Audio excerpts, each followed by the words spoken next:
Tu peux me faire un test au son? Homme libre, toujours tu chériras la mer. T'es un peu stressé ou pas? Ouais. Pourquoi? Je sais pas, parce que j'ai envie de te plaire. Si je te dis que ça tourne déjà, tu me dis quoi? Ben, je me dis que t'es en train d'essayer de chercher la punchline. Ah oui, il faut qu'on commence avec une punchline. Oui, mais on la remettra après. On sait déjà ce que ça peut être la Bah punchline non, ou mais peut-être qu'il y a une phrase que je vais dire que tu vas aimer.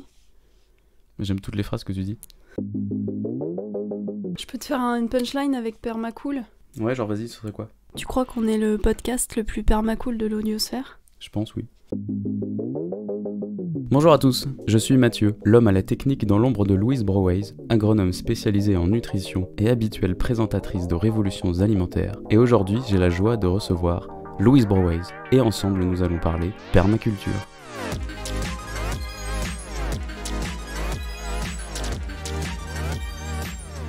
Louise n'est pas seulement spécialisée en nutrition, elle est aussi, à ses rares heures perdues, permacultrice. Elle élève la permaculture au rang d'art dans la vie de tous les jours, puisqu'elle est l'autrice de Permaculture au quotidien, aux éditions Terre Vivante.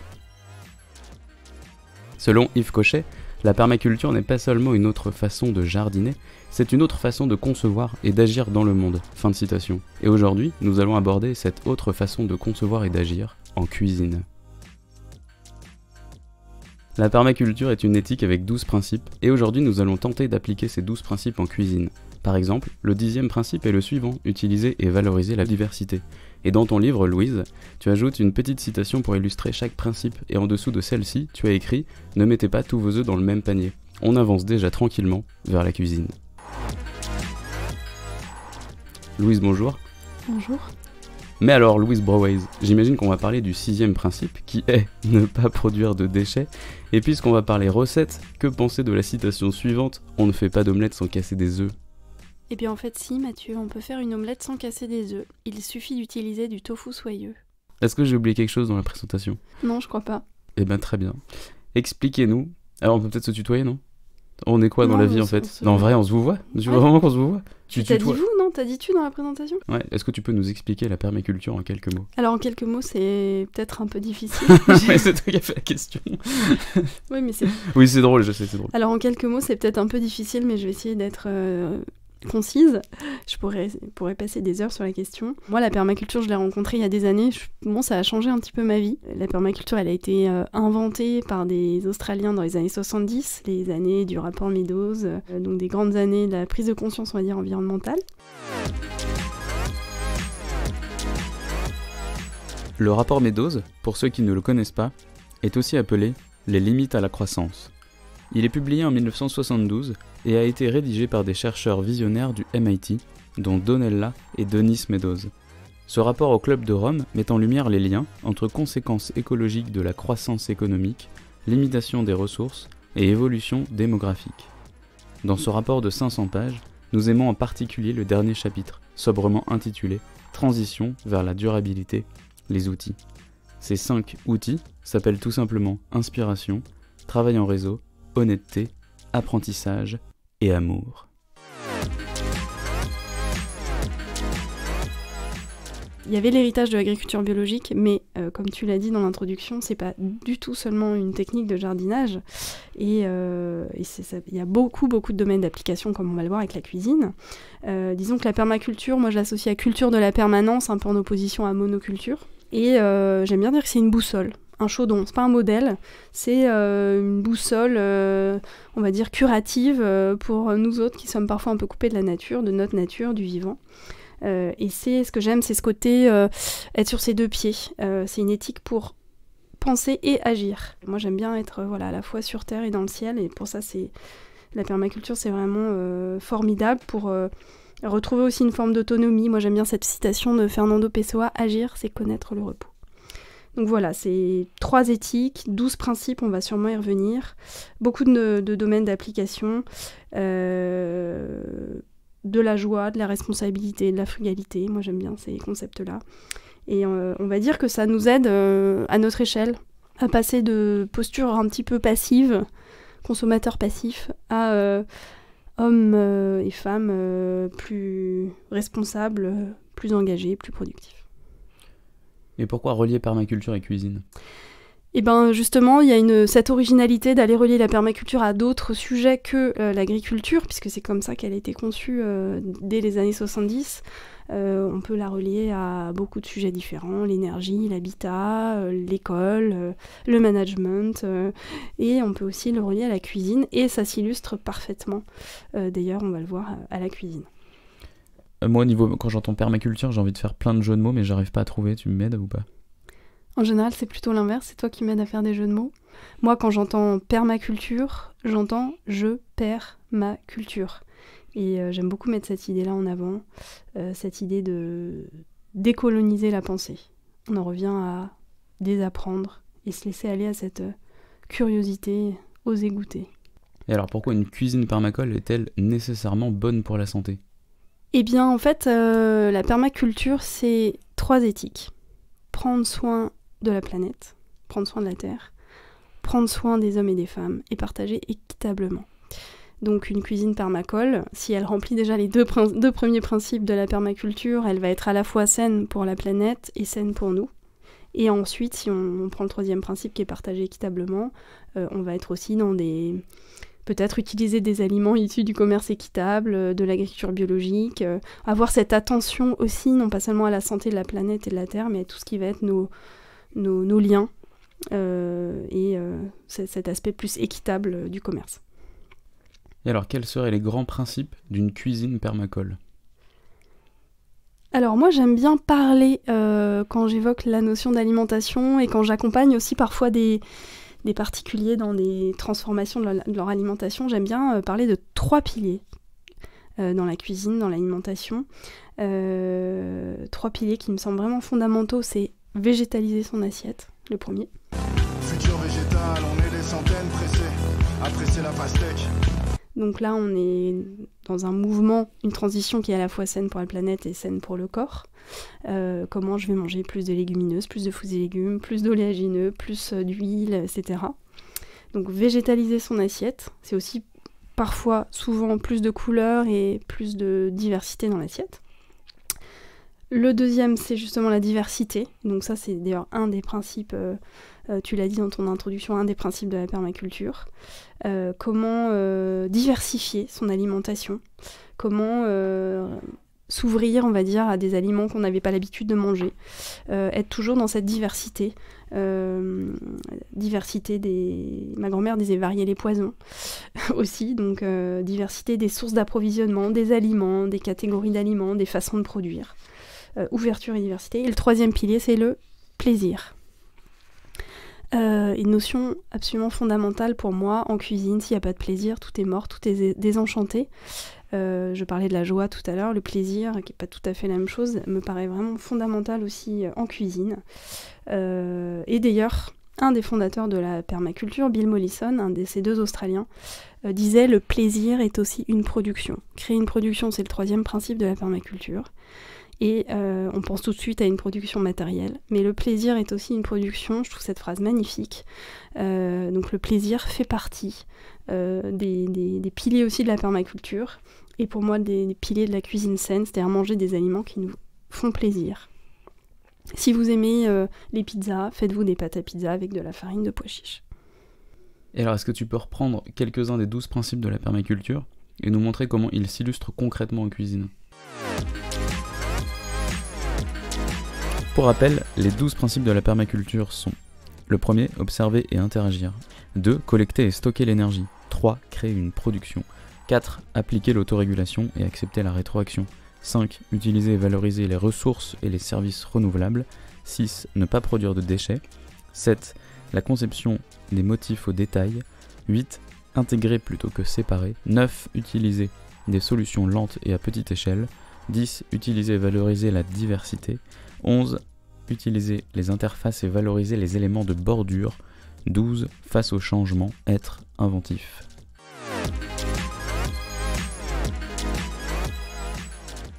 Tu veux que je te repose la question ? Non. Très bien. Eh bien, tout à fait. On peut reprendre, par exemple, les 6 premiers des 12 principes de la permaculture et voir comment on peut les appliquer concrètement en cuisine.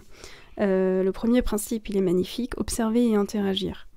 Et ben, j'ai envie de dire, observons comment les autres cuisinent, dans d'autres cultures, mais aussi les autres personnes autour de nous. Restez ouverts, aussi à travers, pourquoi pas, justement, des émissions de radio, à la télévision, etc. Diversité des aliments, bon, on y reviendra, ça on peut le couper.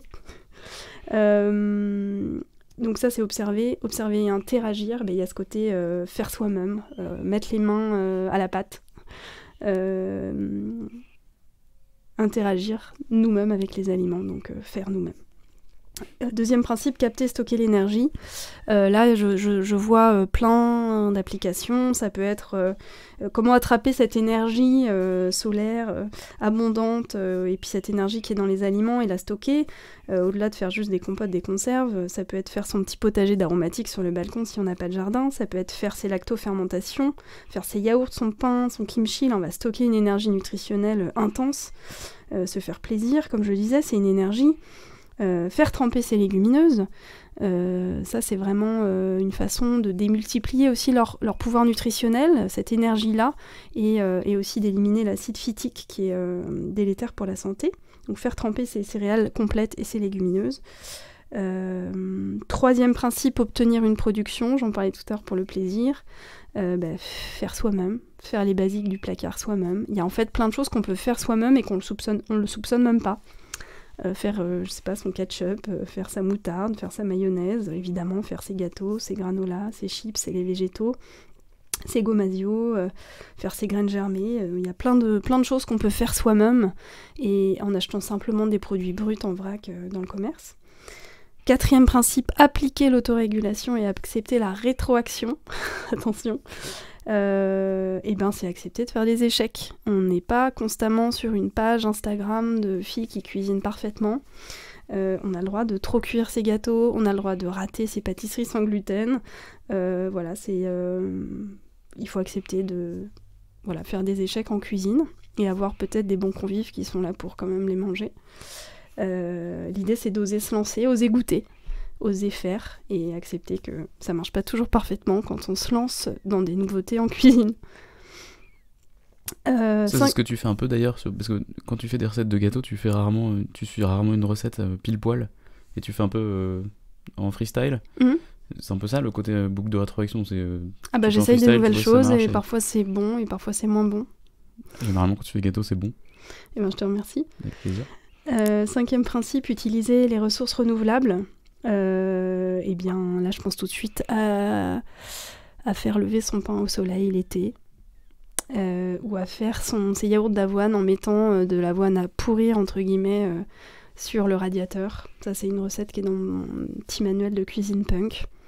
On mixe des flocons d'avoine et de l'eau, on les laisse pourrir une nuit sur le radiateur et ça fermente. Ça fait du yaourt végétal qui a été fait sur le radiateur. Bon, faut avoir un radiateur, c'est sûr. Plus à notre portée, ça peut être rentabiliser son four. Quand j'allume le four, moi je mets des millions de choses dedans, des légumes, des amandes, un gâteau, 3 pains. Et puis évidemment, c'est utiliser des ingrédients issus de l'agriculture biologique, faire ses courses à vélo, à pied, et puis on en revient à végétaliser son assiette. Et dernier peut-être principe pour la route, le 6e, on va pas aller jusqu'à 12, mais ne pas produire de déchets. C'est tellement évident en cuisine, tout le mouvement zéro déchet. Ça va être cuisiner les restes, cuisiner les épluchures, cuisiner les fans, faire son compost, même en ville, il y a des solutions. Donc évidemment, autour de cette mouvance zéro déchet, beaucoup d'inspiration en cuisine. Et en même temps, quand tu fais de la cuisine, t'es quasiment obligé de produire des déchets. Enfin, tu vois, on fait pas d'omelette quand on casse des œufs. Les œufs cassés, je les mets dans le compost. Ah oui, d'accord. T'as un compost, toi ? Ouais. Trop bien. T'es aussi l'autrice de Le régime de santé planétaire, co-autrice avec Hélène Schoenberg. Et donc dedans, t'as des aliments sains, c'est ça ? Donc, question, quels sont les aliments les plus permacoles ? Oui, alors en effet, à la fin de ce livre, Le régime de santé planétaire, on a mis en avant une liste de 50 aliments, les 50 aliments écolos de demain, on va dire. Le régime de santé planétaire, c'est typiquement effectivement très permacole, parce que c'est un livre qui parle à la fois de façon de cuisiner et d'aliments qui sont à la fois sains pour la planète et sains pour mon corps. Et cette liste-là, elle était issue d'un rapport qui avait été copublié par Knorr et le WWF. Et ils avaient mis donc 50 espèces en avant. Et il les avait appelés les aliments de demain. Et c'était très intéressant, cette liste. Toutes ces espèces végétales, en l'occurrence, on revient à cette idée de végétaliser notre assiette. Dans ces 50 espèces, on n'a pas de viande et on n'a pas d'insectes non plus, d'ailleurs. Dans ces 50 espèces végétales, elles avaient été sélectionnées pour leur moindre impact environnemental, donc d'un point de vue agronomique, leur résistance nutritionnelle, leurs caractéristiques nutritionnelles, leur accessibilité aussi, et leur goût. Donc c'est quand même assez intéressant comme grille de lecture. Donc évidemment, on a une énorme partie de fruits et légumes, je ne vais pas les lister, mais beaucoup de choux et beaucoup de sortes de fruits et légumes. Dans la catégorie céréales et graines, il y a beaucoup de diversité. On en revient au principe de la diversité. L'idée, c'est aussi de trouver des alternatives au riz, au blé ou au maïs. Je crois que ces 3 céréales doivent couvrir environ 60% de nos apports caloriques au niveau mondial. Donc il y a un vrai besoin de diversité agricole et nutritionnelle à ce niveau-là. Et donc là, on va trouver des choses qu'on connaît bien, quinoa, seigle, amarante, sarrasin, puis certaines qu'on connaît un petit peu moins, comme le teff ou le fonio. Les légumineuses. Donc j'en ai parlé rapidement tout à l'heure. Les légumineuses, c'est donc des végétaux qui sont des graines qui sont riches en protéines. On connaît bien les lentilles, par exemple, les pois chiches. Dans ce rapport, il y en a d'autres qui sont mises en avant, qu'on connaît peut-être un petit peu moins. La zucchini, la fève, le haricot mongo, le soja. Il y a aussi des champignons de mémoire dans ce rapport qui ont été cités. Des graines germées, des fruits à coque et des graines oléagineuses, évidemment, comme le lin, le sésame, les noix, le chanvre. Il y a des algues et il y a aussi un cactus. Donc voilà à quoi ressemble. Un cactus qu'on peut manger ? Un cactus qu'on peut manger. Comment il s'appelle ? Le figuier de Barbarie. C'est vrai ? Ouais. Trop bien. Voilà à peu près ça donne une belle idée d'aliments très permacoles et qui seront peut-être notre alimentation de demain et qui sont bons. Et voilà, on ne sera pas en train de manger soit rien à cause des pénuries, soit des insectes, soit de la viande de synthèse. Et alors avant la dernière question, moi je voudrais te faire réagir sur un truc. C'est dans ton livre Permaculture au quotidien. Moi, page 14, il y a une phrase ma phrase préférée quasiment du livre. Donc la permaculture, c'est 3 éthiques, on l'a vu, 12 principes. Mais moi j'aime bien ce côté sur les 3 axes. Il y a une phrase que j'aime bien, c'est ça, elle permet de définir, donc la permaculture, permet de définir des projets économiquement rentables, environnementalement durables et socialement équitables. Et il y a ça aussi du coup, une alimentation permacole, c'est genre ton potager, tout vient de ton potager, t'as exploité personne, et a priori... Alors tout vient pas du potager, parce qu'il y a cette idée de diversité, je pense, diversité des circuits d'approvisionnement, mais justement avoir une attention à la fois à ce que je mange, à ma santé, mais aussi à quels aliments j'achète, d'où ça vient, est-ce que ça a été produit dans des conditions décentes. Donc tu as tout à fait raison, mais tout vient pas forcément de mon potager. C'est formidable, si une partie peut en provenir, mais tout vient pas forcément du potager. Et donc la dernière question, c'est est-ce que tu peux nous donner une recette particulièrement permacole ? Eh bien je vais choisir peut-être qu'on dit la minestrone. C'est une recette de soupe italienne que j'ai, on va dire, un peu retravaillée au fil des années et qui est devenue un classique de notre cuisine familiale et que les invités à la maison connaissent bien aussi parce que je la fais souvent. On va prendre une grande variété, une grande diversité. Je vais citer beaucoup de principes de la permaculture dans cette recette sans forcément les dire. Il faudra les retrouver. Une grande diversité de céréales et de légumineuses, 10, 15. Il y a des mélanges tout faits qui existent, de mélanges pour minestrone, mais on va retrouver de l'épeautre, des haricots blancs, rouges, des pois chiches, pourquoi pas des graines de sarrasin, du riz complet, du riz noir, des lentilles vertes, des lentilles blondes. Enfin, vraiment une grande quantité de légumineuses et céréales différentes. Créer des interactions, c'est un des principes de la permaculture, et dans cette cuisine végétale, un des basiques de la cuisine végétale, c'est de retrouver ces alliances céréales légumineuses qui nous apportent l'éventail complet des protéines. C'est-à-dire, si j'allie des céréales comme le blé, le maïs, avec des légumineuses comme les haricots rouges, les lentilles, je vais avoir l'éventail complet des protéines, comme ce que peut me procurer de la viande. Sauf qu'en plus, dans les légumineuses et dans les céréales, j'ai des fibres, j'ai des minéraux, j'ai beaucoup plus de choses que dans la viande qui sont bonnes pour la santé.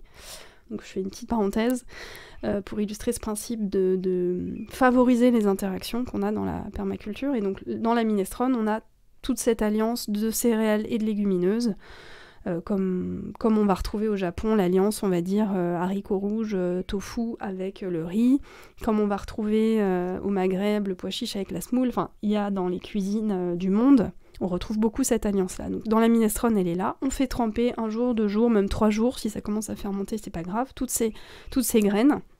Et le jour J, 1 heure ou 2 avant de manger, on les fait cuire dans beaucoup d'eau avec plein d'épices de toutes sortes. Moi, je mets de la coriandre, du fenouil, un bout d'algue kombu, ça aide à faire digérer les légumineuses. Je mets un peu de miso à la place du bouillon cube, une feuille de laurier, du romarin, du thym, une boîte de tomates. Enfin voilà, essayez de donner le maximum de goût à ce bouillon de base, dans lequel vous ajoutez aussi beaucoup de légumes de saison, s'ils sont bio en gardant la peau, poireaux, céleri branche, carottes, navets, tout ce que vous avez sous la main, panais. Coupé en fines tranches ou en petits carrés, et vous allez faire cuire ça pendant, mettons, 1 heure, et au moment de servir, et c'est là que ça devient de l'art, vous allez rajouter dessus du parmesan râpé et ou de la feta, un trait d'huile d'olive que je trouve toujours meilleur crue comme ça à la fin que cuite au début à faire revenir les légumes. Un peu de poivre, quelques feuilles de roquette, de persil, ce que vous avez sous la main, mais mettre le gras, le fromage et l'huile plutôt à la fin. Donc faire cuire les céréales, les légumineuses, les légumes dans beaucoup d'épices, de l'eau, du miso, et puis à la fin mettre le parmesan, la feta, l'huile d'olive, et éventuellement, pour utiliser les restes, des croûtons de pain, du pain de la veille qu'on veut utiliser. C'est quand la prochaine fois que tu prépares un minestrone alors ? Eh bien, je pense demain. Je vais me mettre tout de suite des graines à tremper. On a fini ou pas ? Bah, je pense. Merci d'avoir écouté ce podcast Révolutions alimentaires. N'oubliez pas de noter sur votre plateforme d'écoute préférée. Et la prochaine fois, nous allons parler... Dans notre prochain numéro de Révolutions alimentaires, nous parlerons d'un aliment qui m'est très cher, l'amande.